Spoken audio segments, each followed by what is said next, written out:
नमस्कार दोस्तों, आज हम प्रस्तुत कर रहे हैं हिंदी साहित्य के छायावादी युग के महान लेखक जयशंकर प्रसाद की एक भावनात्मक और विचारोत्तेजक कहानी पुरस्कार। आद्रा नक्षत्र का समय था। आकाश में काले बादल घिरे आए थे और गरज ऐसी रही थी जैसे देवताओं के नगाड़े बज रहे हो। पूर्व दिशा के एक साफ हिस्से से सुनहरी रोशनी झलकने लगी थी। लोग राजा की सवारी को देखने लगे। पहाड़ियों के पास फैली उपजाऊ जमीन से गीली मिट्टी की खुशबू आ रही थी। नगर के द्वार पर जयशंकर गूंज उठी थी। भीड़ के बीच हाथी दिखाई दिया। उसकी सूंड ऊंची उठी थी और उसके पास चंवर लिए सेवक चल रहे थे। खुशी और उत्साह से भरी भीड़ लहरों की तरह आगे बढ़ने लगी। महाराज के चेहरे पर सौम्य मुस्कान थी। पुरोहितों ने मंगल मंत्र पढ़े। महाराज ने सुनहरे हल को पकड़कर ताकतवर बलों को आगे बढ़ने का संकेत दिया। बाजे बजने लगे और किशोरियों ने फूलों और खीलों की वर्षा कर दी। कौशल का यह पर्व बहुत प्रसिद्ध था। इस दिन महाराज स्वयं किसान बनते थे। इंद्रदेव की पूजा होती थी और चारों ओर उत्सव का माहौल रहता था।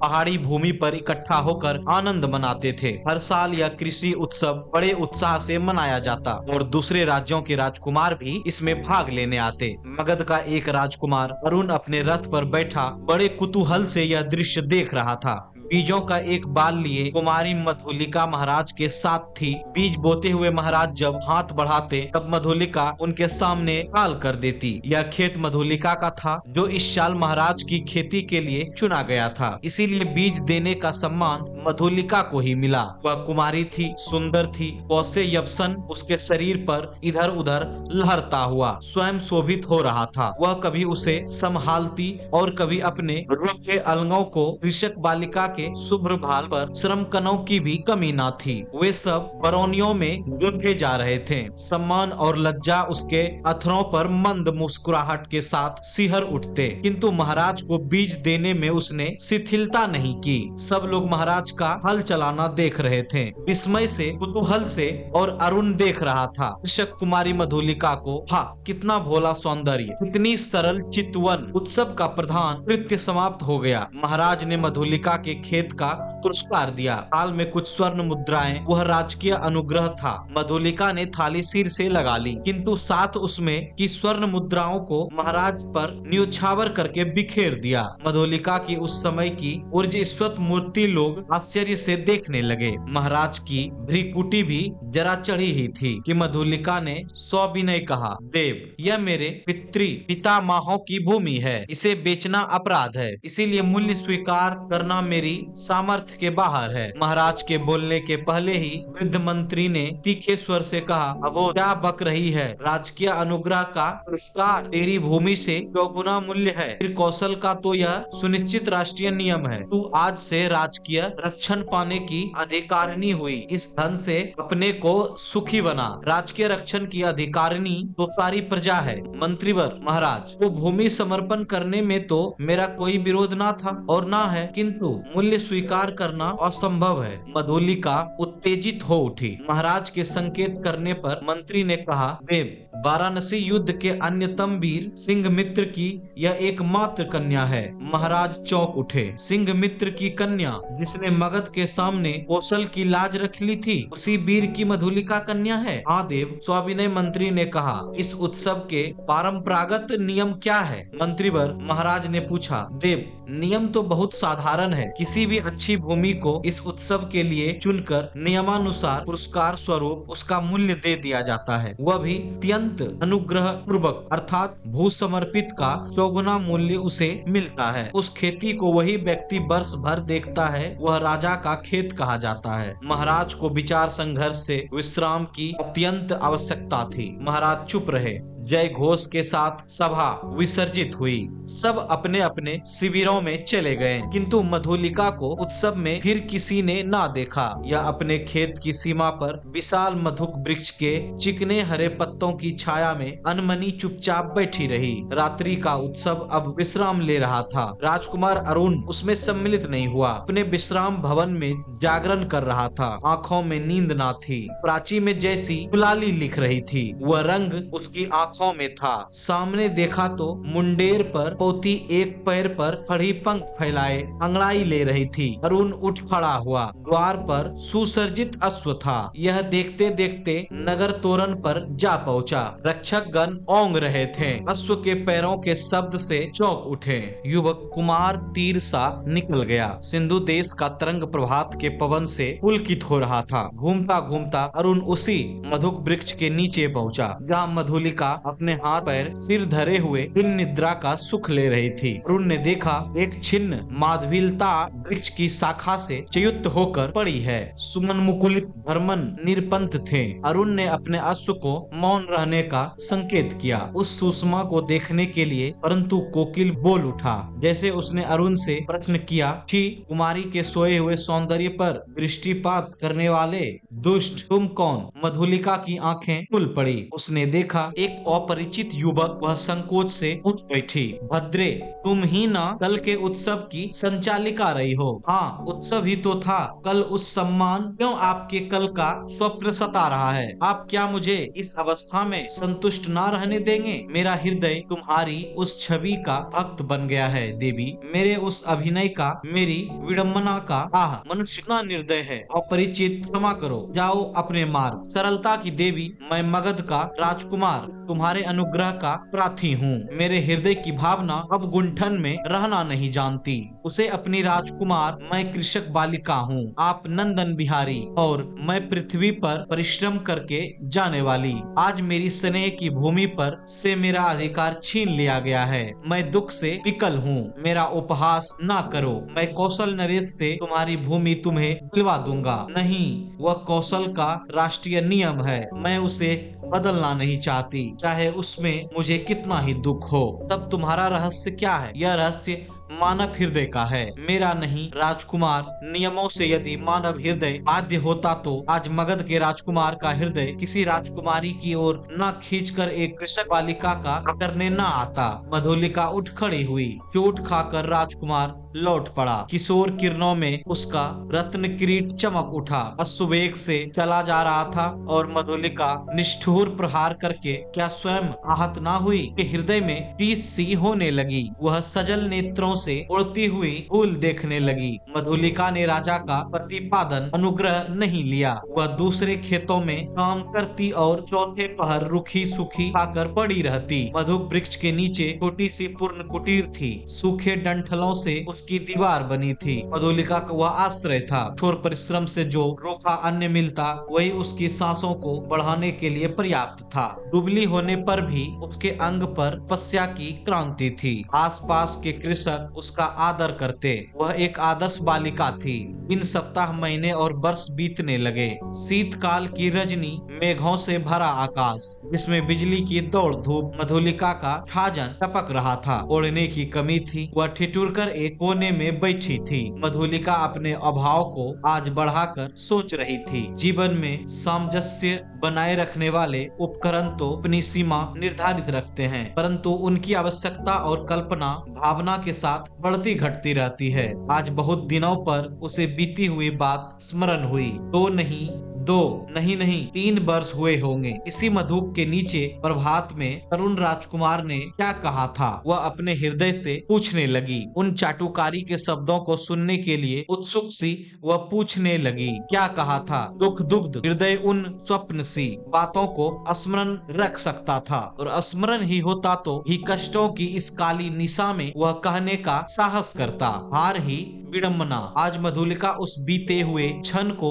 लौटा लेने के लिए विकल थी। दारिद्र्य की ठोकरों ने उसे व्यवस्थित और अधीर कर दिया है। मगध की प्रसाद माला के वैभव का काल्पनिक चित्र उन सूखे डंठलों के रंध्रों से नभ में बिजली के आलोक में नाचता हुआ दिखाई देने लगा। खिलवाड़ी शिशु जैसे श्रावण की संध्या में जुगनू को पकड़ने के लिए हाथ लपकाता है, वैसे ही मधुलिका मन ही मन कर रही थी। अभी वह निकल गया, वर्षा ने भीषण रूप धारण किया। गड़गड़ाहट बढ़ने लगी। ओले पड़ने की संभावना थी। मधुलिका अपनी जर्जर झोपड़ी के लिए कांप उठी। सहसा बाहर कुछ शब्द हुआ। कौन है यहाँ? पथिक को आश्रय चाहिए, पथिक को आश्रय चाहिए। मधुलिका ने डंठलों का कपाट खोल दिया। बिजली चमक उठी। उसने देखा एक पुरुष घोड़े की डोर पकड़े खड़ा है। सहसा वह चिल्ला उठी, राजकुमार मधुलिका। आश्चर्य से युवक ने कहा। एक क्षण के लिए सन्नाटा छा गया। मधुलिका अपनी कल्पना को सहसा प्रत्यक्ष देखकर चकित हो गई। इतने दिनों के बाद आज फिर अरुण ने कहा, कितना समझाया मैंने, परंतु मधुलिका अपनी दयनीय अवस्था पर संकेत करने देना नहीं चाहती थी। उसने कहा, और आज आपकी यह क्या दशा है? सिर झुकाकर अरुण ने कहा, मैं मगध का विद्रोही निर्वासित कौशल में जीविका खोजने आया हूँ। मधुलिका उस अंधकार में हंस पड़ी। मगध का विद्रोही राजकुमार का स्वागत करें, एक अनाधिनी कृषक बालिका, यह भी एक विडंबना है। तो भी मैं स्वागत के लिए प्रस्तुत हूँ। शीतकाल की निस्तबंध रजनी, कोहरे से धुली हुई चांदनी, हाड़ कंपा देने वाली समीर को भी अरुण और मधुलिका दोनों पहाड़ी शहर के द्वार पर बट वृक्ष के नीचे बैठे हुए बातें कर रहे हैं। मधुलिका की वाणी में उत्साह था, किंतु अरुण जैसे अत्यंत सावधान होकर बोलता। मधुलिका ने पूछा, जब तुम इतनी विपन्न अवस्था में हो तो फिर इतने सैनिकों को साथ रखने की क्या आवश्यकता है? मधुलिका, बाहुबल ही तो वीरों की आजीविका है। यह मेरे जीवन मरण के साथी हैं। भला मैं इन्हें कैसे छोड़ देता? और करता ही क्या? क्या हम लोग परिश्रम से कमाते और खाते? अब तो तुम भूल ना करो, मैं अपने बाहुबल पर भरोसा करता हूँ। नए राज्य की स्थापना कर सकता हूँ। निराश क्यों हो जाऊँ? अरुण के शब्दों में कंपन था। वह जैसे कुछ कहना चाहता था, पर वह कह ना सकता था। नवीन राज्य, ओहो, तुम्हारा उत्साह तो कम नहीं। भला कैसे? कोई ढंग बताओ तो मैं भी कल्पना का आनंद ले लूं। कल्पना का आनंद नहीं मधुलिका, मैं तुम्हें राजरानी के सम्मान में सिंहासन पर बैठाऊंगा। तुम अपनी छीने हुए खेत की चिंता करके भयभीत ना हो। एक क्षण में सरल मधुलिका के मन में प्रमाद का अंधड़ बहने लगा। दंड मच गया। उसने सहसा कहा, आह, मैं सचमुच आज तक तुम्हारी प्रतीक्षा करती थी राजकुमार। अरुण ठिठाई से उसके हाथों को दबाकर बोला, तो मेरा भ्रम था, तुम सचमुच मुझे प्यार करती हो। युवती का वक्ष स्थल फूल उठा। वह हाँ भी नहीं कह सकी, ना भी नहीं। अरुण ने उसकी अवस्था का अनुभव कर लिया। कुशल मनुष्य के समान उसने अवसर को हाथ से न जाने दिया। तुरंत बोल उठा, तुम्हारी इच्छा हो तो प्राणों से प्रण लगाकर मैं तुम्हें इस कौशल सिंहासन पर बिठा दूं। मधुलिके,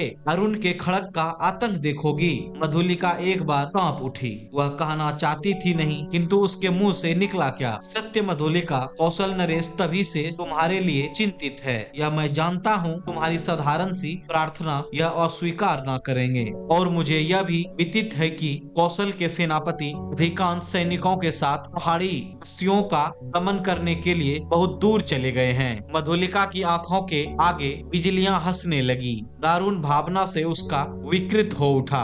अरुण ने कहा, तुम बोलती नहीं हो, जो कहोगे वह करूंगी। मंत्र मुग्ध सी मधुलिका ने कहा। स्वर्ण मंच पर कौशल नरेश अर्ध निद्रित अवस्था में आंखें मुकुलित किए हैं। एक चाम धारनी युवती पीछे खड़ी अपनी कलाई बड़ी कुशलता से घुमा रही है। चामर के शुभ्र आंदोलन उस प्रकोष्ठ में धीरे धीरे सज्जलित हो रहे हैं। तांबूल वाहिनी प्रतिमा के समान दूर खड़ी है। प्रतिहारी ने आकर कहा, जय हो देव, एक स्त्री कुछ प्रार्थना लेकर आई है। आँख खोलते हुए महाराज ने कहा, स्त्री प्रार्थना करने आई, आने दो। तुम्हारी के साथ मधुलिका आई। ने प्रणाम किया। महाराज ने स्थिर दृष्टि से उसकी ओर देखा और कहा, तुम्हें कहीं देखा है? 3 बरस हुए देव, मेरी भूमि खेती के लिए ली गई थी। ओह, तुमने इतने दिन कष्ट में बिताए, आज उसका मूल्य मांगने आई हो? अच्छा, तुम्हें मिलेगा। तिहारी नहीं महाराज, मुझे मूल्य नहीं चाहिए। मूर्ख, फिर क्या चाहिए? उतनी ही भूमि, दुर्ग के दक्षिणी नाले के समीप की जंगली भूमि, वही मैं अपनी खेती करूंगी। मुझे एक सहायक मिल गया है, वह मनुष्यों से मेरी सहायता करेगा। भूमि को समतल भी बनाना होगा। महाराज ने कहा, कृषक बालिके, वह बड़ी उबड़ खाबड़ भूमि है। 30 पर वह दुर्ग के समीप एक सैनिक महत्व रखती है तो फिर निराश लौट जाऊं। सिंह मित्र की कन्या, मैं क्या करूं? तुम्हारी यह प्रार्थना देव जैसी आज्ञा हो। जाओ, तुम श्रम जीविका को उसमें लगाओ। मैं अमात्य को आज्ञा पत्र देने का आदेश करता हूँ। जय हो देव कहकर प्रणाम करती हुई मधुलिका राज मंदिर के बाहर आई। दुर्ग के दक्षिण भयावने नाले के तट पर घना जंगल है। आज मनुष्यों के पद सच्चार से शून्यता भंग हो रही थी। अरुण के छिपे हुए मनुष्य स्वतंत्रता से इधर उधर घूमते थे। झाड़ियों को काट कर पथ बना रहा था। नगर दूर तक फिर उधर यूं ही कोई नहीं आता था। फिर अब तो महाराज की आज्ञा से वहाँ मधुलिका का अच्छा सा खेत बन रहा था। तब इधर की किसको चिंता होती। एक घने कुंज में अरुण और मधुलिका एक दूसरे को हर्षित नेत्रों से देख रहे थे। संध्या हो चली थी। उस निबिड़ वन में उन नवगात मनुष्यों को देखकर पक्षीगण अपने नीड़ को लौटते हुए अधिक कोलाहल कर रहे थे। प्रसन्नता से अरुण की आंखें चमक उठी। सूर्य की अंतिम किरण झुरमुट में घुसकर मधुलिका के कपोले से खेलने लगी। अरुण ने कहा, चार प्रहर और विश्वास करो, प्रभात में ही इस जीर्ण कलेवर कौशल राष्ट्र की राजधानी श्रावस्ती में तुम्हारा अभिषेक होगा और मगध से निर्वासित मैं एक स्वतंत्र राष्ट्र का अधिपति बनूंगा। मधुलिके, भगवान अरुण, तुम्हारा साहस देखकर मैं चकित हो रही हूँ। केवल 100 सैनिकों से तुम रात के तीसरे प्रहर मेरी विजय यात्रा होगी। तो तुमको इस विजय पर विश्वास है? अवश्य। तुम अपनी झोपड़ी में यह रात बिताओ। प्रभात से राजमंदिर ही तुम्हारा लीला निकेतन बनेगा। मधुलिका प्रसन्न थी, किंतु अरुण के लिए उसकी कल्पना कामना सशंक थी। वह कभी कभी उद्विग्न सी होकर बालकों के समान प्रश्न कर बैठती। अरुण उसका समाधान कर देता। सहसा कोई संकेत पाकर उसने कहा, अच्छा, अंधकार अधिक हो गया, अभी तुम्हें दूर जाना है और मुझे भी। प्राण प्रण से इस अभियान के प्रारंभिक कार्यों को अर्धरात्रि तक पूरा कर लेना चाहिए। तब रात्रि भर के लिए विदा। मधुलिका उठ खड़ी हुई। कटीली झाड़ियों से उलझती हुई क्रम से बढ़ने वाले अंधकार में वह झोपड़ी की ओर चली। पथ अंधकारमय था और मधुलिका का हृदय भी निबिड़तम से घिरा था। उसका मन सहसा विचलित हो उठा। मधुरता नष्ट हो गई। जितनी सुख कल्पना थी वह जैसे अंधकार में विलीन होने लगी। वह भयभीत थी। पहला भय उसे अरुण के लिए उत्पन्न हुआ। यदि वह सफल ना हुआ तो फिर सहसा सोचने लगी, वह क्यों सफल हो? श्रावस्ती दुर्ग एक विदेशी के अधिकार में क्यों चला जाए? मगध का चिर शत्रु, ओह, उसकी विजय कौशल नरेश ने क्या कहा था? सिंह मित्र की कन्या, सिंह मित्र कौशल का रक्षक वीर, उसी की कन्या आज क्या करने जा रही है? नहीं, मधुलिका जैसे उसके पिता एक अंधकार में पुकार रहे थे, वह पगली की तरह चिल्ला उठी। रास्ता भूल गई। रात एक पहर बीत चली पर मधुलिका अपनी झोपड़ी तक ना पहुंची। वह उधेड़ बुन में विक्षिप्त सी चली जा रही थी। उसकी आंखों के सामने कभी सिंह मित्र और कभी अरुण की मूर्ति अंधकार में चित्रित हो जाती। उसे सामने आलोक दिखाई पड़ा। वह बीच पथ में खड़ी हो गई। प्रायः 100 उल्काधारी अश्वरोही चले आ रहे थे और आगे आगे एक वीर अधेड़ सैनिक था। उसने बाएं हाथ में अश्व की वल्गा और दाहिने हाथ में नग्न खड़ग। अत्यंत धीरता से वह टुकड़ी अपने पथ पर चल रही थी, परंतु मधुलिका बीच पथ से हिली नहीं। प्रमुख सैनिक पास आ गया पर मधुलिका अब भी नहीं हटी। सैनिक ने अश्व रोक कर कहा, कौन? कोई उत्तर नहीं मिला। तब तक दूसरे अश्वरोही ने सड़क पर कहा, तू कौन है? स्त्री। कौशल के सेनापति को उत्तर शीघ्र चाहिए। रमणी जैसे विकार ग्रस्त स्वर में चिल्ला उठी, बांध लो, मुझे बांध लो, मेरी हत्या करो, मैंने अपराध ही ऐसा किया है। सेनापति हंस पड़े, बोले, पगली है। पगली नहीं, यदि वही होती तो इतनी विचार वेदना क्यों होती? सेनापति, मुझे बांध लो, राजा के पास ले चलो। क्या है? स्पष्ट कह। श्रावस्ती का दुर्ग एक प्रहर में सदियों के हस्तगत हो जाएगा। दक्षिणी नाले के पार उनका आक्रमण होगा। सेनापति चौंक उठे। उन्होंने आश्चर्य से पूछा, तू क्या कह रही है? मैं सत्य कह रही हूँ, शीघ्रता करो। सेनापति ने 80 सैनिकों को नाले की ओर धीरे धीरे चढ़ने की आज्ञा दी और स्वयं 20 अश्वारोहियों के साथ दुर्ग की ओर बढ़े। मधुलिका एक अश्वारोही के साथ बांध दी गई। श्रावस्ती का दुर्ग, कौशल राष्ट्र का केंद्र, इस रात्रि में अपने विगत वैभव का स्वप्न देख रहा था। भिन्न राजवंशों ने उसके प्रांतों पर अधिकार जमा लिया है। अब वह केवल कई गांवों का अधिपति है। फिर भी उसके साथ कौशल के अतीत की स्वर्ण गाथाएं लिपटी है। वही लोगों को ईर्ष्या का कारण है। जब थोड़े से अश्वरोही बड़े वेग से आते हुए दुर्ग द्वार पर रुके,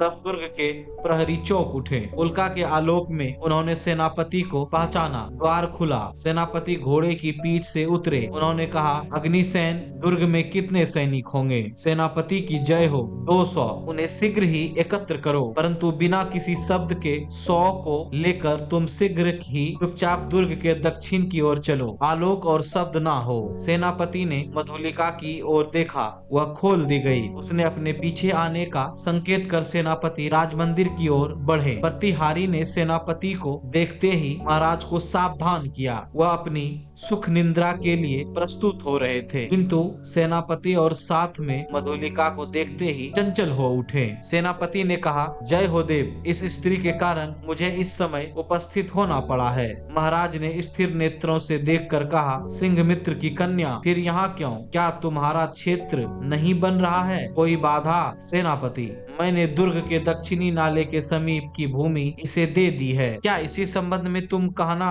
चाहते हो? देव, किसी गुप्त शत्रु ने उसी ओर से आज की रात में दुर्ग पर अधिकार कर लेने का प्रबंध किया है और इसी स्त्री ने मुझे पथ में यह संदेश दिया है। राजा ने मधुलिका की ओर देखा। वह कांप उठी। घृणा और लज्जा से वह गड़ी जा रही थी। राजा ने पूछा, मधुलिका, यह सत्य है? हाँ देव। राजा ने सेनापति से कहा, सैनिकों को एकत्र करके तुम चलो, मैं अभी आता हूँ। सेनापति के चले जाने पर राजा ने कहा, सिंह मित्र की कन्या, सिंह की कन्या, तुमने एक बार फिर कौशल का उपकार किया। यह सूचना देकर तुमने पुरस्कार का काम किया है।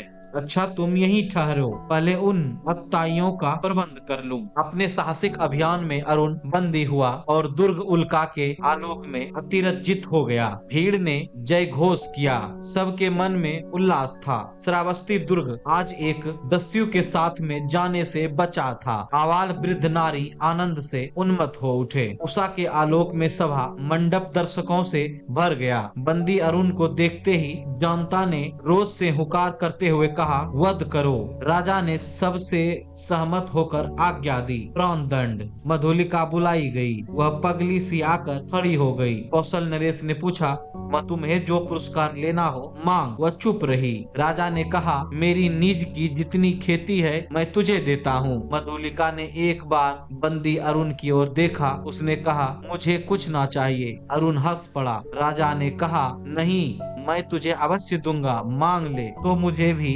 प्राण दंड मिले। कहती हुई वह बंदी अरुण के पास जा खड़ी हुई। तो दोस्तों, आपने सुनी महान लेखक जयशंकर प्रसाद द्वारा लिखी गई कहानी पुरस्कार। यह कहानी हमें यह समझाती है कि जीवन में सबसे बड़ा पुरस्कार पद, धन या सम्मान नहीं, बल्कि त्याग, प्रेम और आत्मसम्मान होता है। प्रसाद जी की यह रचना आज भी पाठकों के मन को छू जाती है और जीवन के वास्तविक मूल्यों की याद दिलाती है।